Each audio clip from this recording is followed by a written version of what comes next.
அனைவருக்கும் வணக்கம். Welcome to இன்றைய அரசியல். குறைகிறதா பவர்? திமுகவுக்கு இவரால் சிக்கல். அதிமுக செயற்குழுவில் நாளை என்னதான் பேச போறாங்க? அதிமுக செயற்குழு கூட்டம் நாளை தினம் நடக்க உள்ள நிலையில் இதுகுறித்து பல்வேறு யூகங்களும் கணிப்புகளும் இணையத்தில் வட்டமடித்துக் கொண்டே இருக்கின்றன.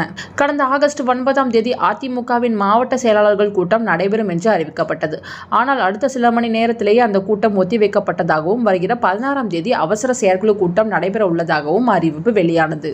மாவட்ட செயலாளர்கள் கூட்டத்தில் நிறைய விஷயங்களை பொதுச் செயலாளர் எடப்பாடி பழனிசாமியிடம் பேசுவதற்காக நிர்வாகிகள் தயாராக இருந்தார்களாம். ஆனால் திடீரென கூட்டம் ரத்து செய்வதாக அறிவிக்கப்பட்டுவிட்டதால் அதிருப்திக்கு ஆளாகிவிட்டதாக கூறப்படுகிறது. இந்த நிலையில் நாளை ஆகஸ்ட் 16ஆம் தேதி அவசர செயற்குழு கூட்டம் ஏன் கூட்டப்படுகிறது, என்னென்ன தீர்மானங்கள் நிறைவேற்றப்பட உள்ளன என்பது குறித்து எதிர்பார்ப்புகளும் ஆர்வமும் எழுந்தபடியே உள்ளன. நாளை தினம் சில முக்கிய விஷயங்கள் ஆலோசிக்கப்படலாம் என்றும் சொல்கிறார்கள். பிரிந்து சென்றவர்கள். தேர்தல்களில் அடுத்தடுத்த தோல்வியை அதிமுக சந்தித்து வருவதால் கடந்த மாதம் முழுவதுமே நிர்வாகிகளிடம் மாவட்டந்தோறும் ஆலோசனை மேற்கொண்டு வந்தார் எடப்பாடி பழனிசாமி.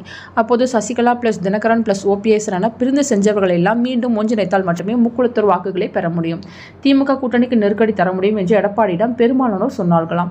அதிமுகவை ஒன்றிணைக்க மூத்த தலைவர்கள் பலர் முயற்சியில் இறங்கி வருவதாகவும் தெரிகிறது. ஆனால் இது தொடர்பாக எடப்பாடி பழனிசாமி எந்த ஆதரவான முடிவையும் சொல்லவில்லை. நாளை தினம் நடக்கப்போகும் கூட்டத்தில் இது தொடர்பாக நிச்சயம் பேசப்படும் என்று எடப்பாடி சம்மதம் சொல்வாரா என்பது சந்தேகம் தானா? ஓபிஎஸ் வியூகம். கட்சியை விட்டு நீக்கப்பட்டவர்களை மீண்டும் கட்சிக்குள் சேர்க்கும் எண்ணம் இல்லை என்று எடப்பாடி பழனிசாமி அதிரடியாக அறிவித்துவிட்டாலும் முன்னாள் முதல்வர் ஓபிஎஸ் தன்னுடைய முயற்சியை கைவிடவில்லை. தன்னுடைய தரப்பிலிருந்து அதிமுகவிற்கும் மாஜி அமைச்சர்கள் OS மணியன், காமராஜ், விஜயபாஸ்கர், செல்லூர்ராஜு போன்றவர்களிடம் நாளை தினம் அவசர செயற்குழு கூட்டத்தில் கட்சி ஒருங்கிணைப்பதன் அவசியம் குறித்து பேசுமாறு வலியுறுத்தப்பட்டுள்ளதாம்.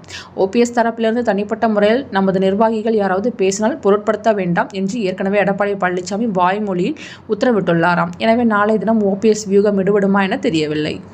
பலவீனமாகும் திமுக கூட்டணி. கடந்த முறை தேர்தல்களிலே விசிக, காங்கிரஸ், கம்யூனிஸ்ட் உள்ளிட்ட கட்சிகளை கூட்டணிக்குள் இணைக்கும் முயற்சியில் அதிமுக ஈடுபட்டது.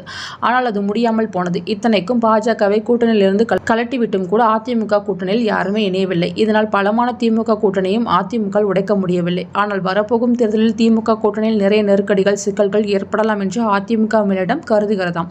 காரணம், மாநில கட்சியாக விசிக அங்கீகாரம் பெற்றுவிட்டதால் நிறைய சீட்களை திமுகவிடம் கேட்க நேரிடும். ஆனால் இதற்கு திமுக நிச்சயம் சம்மதிக்காது.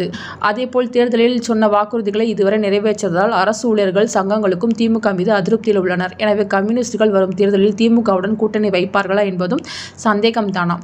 இந்த அதிருப்திகளை அறுவடை செய்ய அதிமுக இப்போதே கணக்கு போடுகிறதாம். திமுக அரசுக்கு எதிராக நாளை தினம் ஏராளமான கண்டன தீர்மானங்கள் இயற்றப்படலாம். இவை எல்லாம் வெறும் அஜெண்டாவாக கூட இருக்கலாம். ஆனால் வலுவான கூட்டணியை அதிமுக இப்போதே அமைக்க தயாராகி வருவதால் திமுக பற்றின பேசும் நாளை தினம் கட்டாயம் எழும் என்றே தெரிகிறது.